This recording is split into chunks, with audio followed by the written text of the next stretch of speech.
Hi guys, we're right outside Recharj Studios in Washington, D.C., and we're going to meet today with Danté Baker. He's a sound healing therapist, and I'm going to take you to him. Let's see.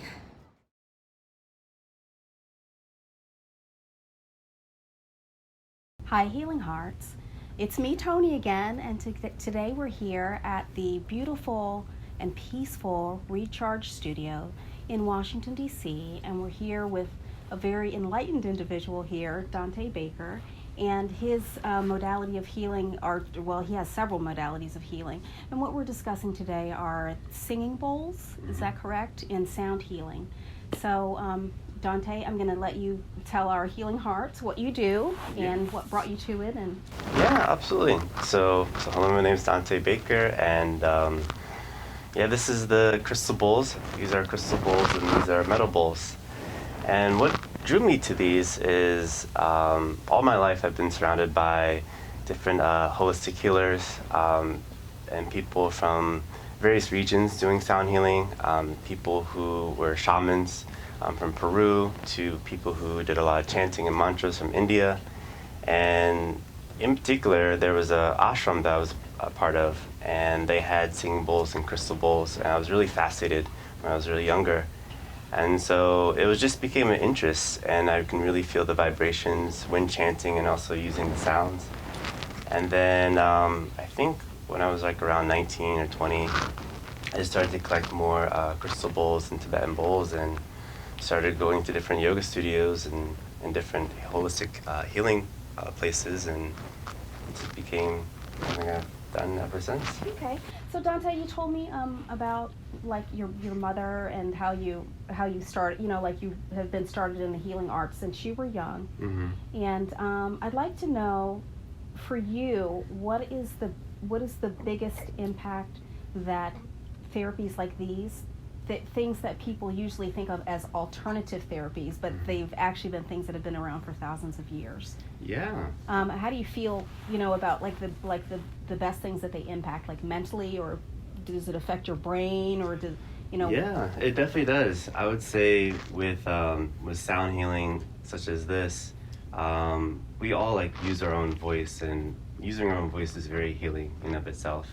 When we listen to music, you might hear something that really touches you in your heart. So same thing with sound healing is the particular frequencies of these vibrations of these bowls. They're very harmonic to your own body and to your own frequency. Okay. And so even if you put water inside and you ring it around, it creates certain geometrical patterns in the water. Okay. It's because it's it's something called cymatics. And cymatics is where you can see how the vibration can affect physical matter. Okay. And very powerful stuff. So those sounds are moving through your body. And our body is about 70-80% water. Right. So it's very healing for the body, and the sounds can be felt throughout your entire nervous system. Mm-hmm. And there's different energy centers within the body that the bowls will connect to, called your chakras.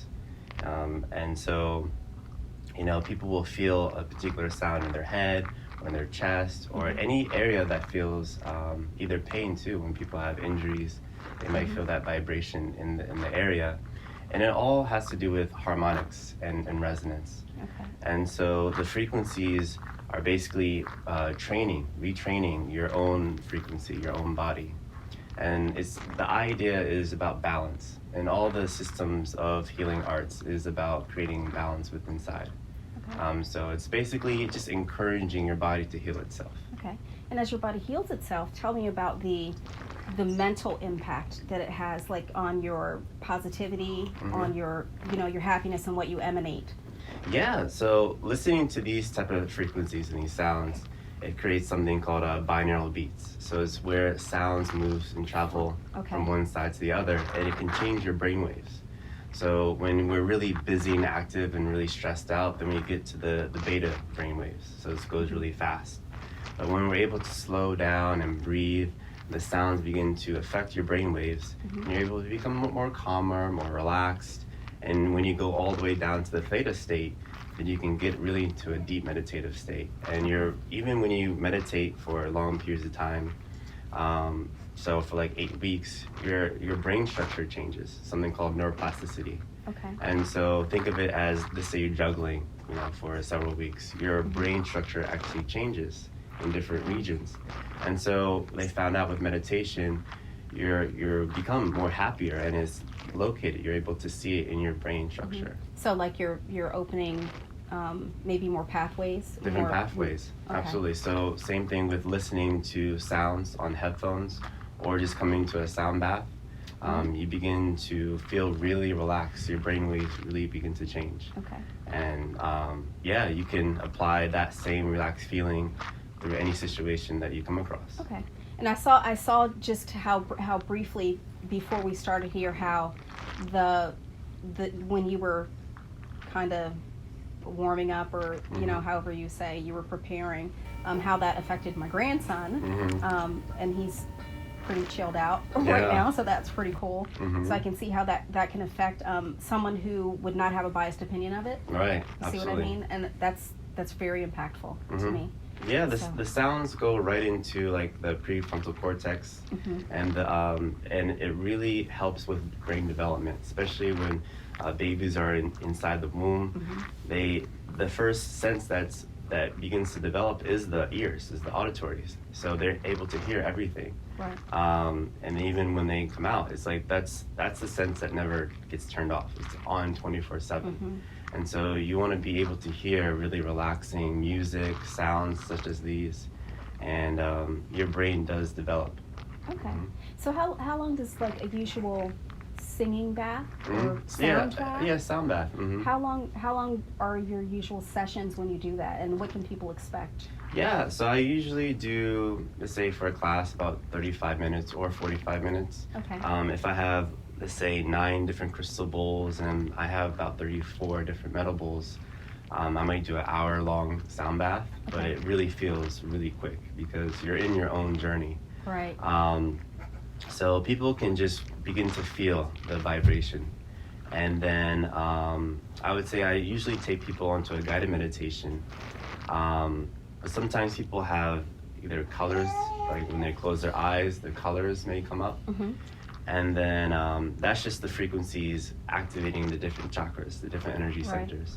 And then people will feel the vibrations in certain areas of their body. And it's just, again, it's harmonizing your frequencies and the frequencies of the bowls. So let me ask you this. Why do you think so many people are fearful of what they think alternative therapies are? They think that, I don't know what a lot of people think. Yeah. But they think that like it's harmful or it's damaging to your spirit in some way. When I feel that these types of things are the opposite of that. Yeah, I think it goes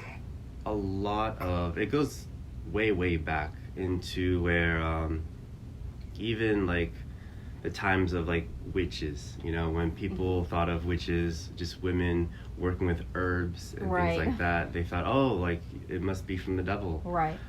So it goes, long time ago. But I think just not enough understanding and not enough education. Right. And I think our Western society doesn't really understand it because they haven't been exposed to it. And so I think people from the East, they live and they're in tune with nature. Right. And because like when they wake up in the morning, the sun brings them up. And then when they fall asleep, the sun goes down. So I think they're just so in touch with their surroundings. Right. And I think we're not so much in touch because we're either really closed off, in many different reasons. But yeah, just very closed off. So you think that really education is the key, and maybe getting to know yourself better? Yeah, getting to know yourself better, being more introspective. So, just taking everything that is distracting, So such as like when we're using our cell phones and watching something on our cell phones or watching TV. Right. It really takes us to relieve those distractions and close our eyes and really go within. But yeah, I would say education is really important, and like a lot of this stuff, these healing modalities, I think should be taught in schools. I think so too. Yeah. Yeah, I think so too. With empathy, empathy training, those types of things that I think that we're lacking as a society, as a Western society. Absolutely. Yeah. So, but okay, so now we're going to let you show our healing hearts what you do. So I'm going to just kind of be an observer now. All right. Awesome.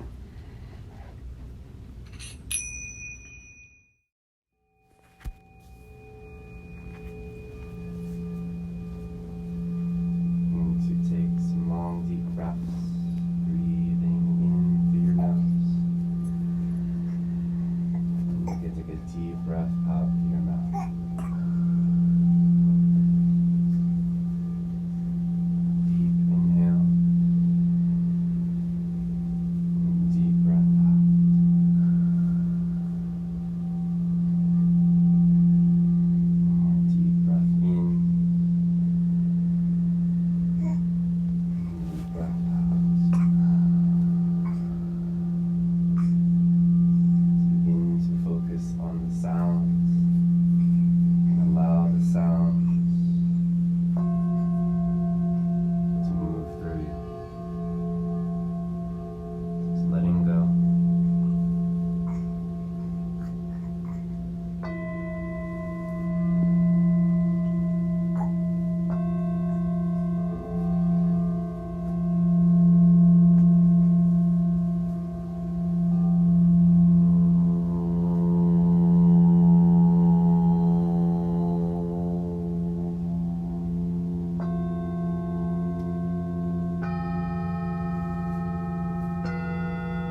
That's beautiful. Yeah.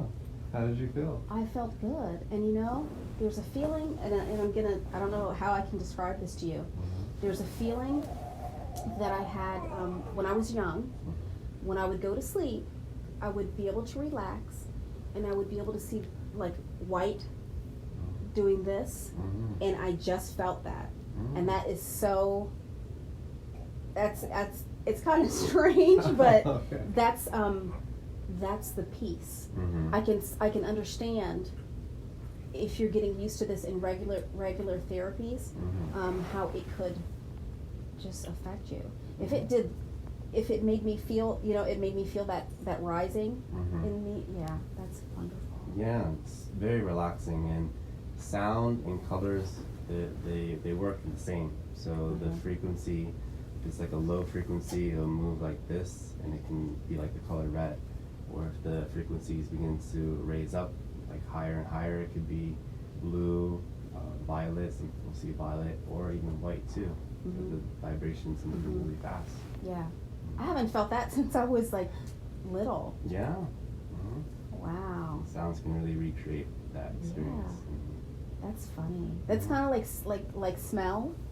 If like you smell something and it reminds you of your childhood. Yeah. And I didn't know that really affected. I mean, I understand that like how music affects you because it makes you, it evokes certain emotions. But that's very interesting. Yeah, I believe that all healing modalities, they just bring you back into a state of like childlike, childlike state. Yeah. And when we were children, we were very relaxed and easy and free. And so I think as people grow up into society, we get hardened because we get, trauma happens to us, and so we become closed. But when we're able to let go, then we begin to come back to that childlike state. It's about opening. Yeah. Opening yourself up. Opening, releasing, and just being present. So tell us how we can see you, how we could like come to Recharge, and I know that there are other things that you do. Yeah. So just tell us about the other things that you do. I know that you're. So I teach qigong. Okay. And so qigong is it's like tai chi. So qigong is focusing on different movements to build up the energy within your body, and it's connected to like the 5 elements. So I do that in Reston. And then that's at Rise Wellbeing. Okay. And then yoga, I teach yoga. Let's see, at a couple of different places. At Mind Your Body Oasis. Okay. And then I teach at Beloved Yoga in Reston.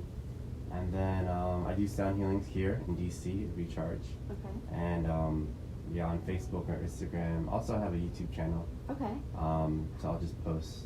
Okay, and we will also post here for our viewers on the video where they can contact you. Yeah. He's in the DC, Maryland, Virginia area, so check him out. Yeah. Danté Baker, and also check out Recharge. It is a wonderful facility. I haven't seen all of it, but from what I see, it's just a calming feeling. And if such a short session can bring me to something in my childhood that gave me peace, I just can't even imagine. So check him out. Thank you so much. Thank you, Danté. I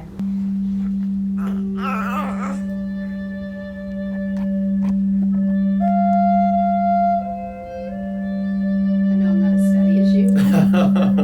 Well, that's pretty good.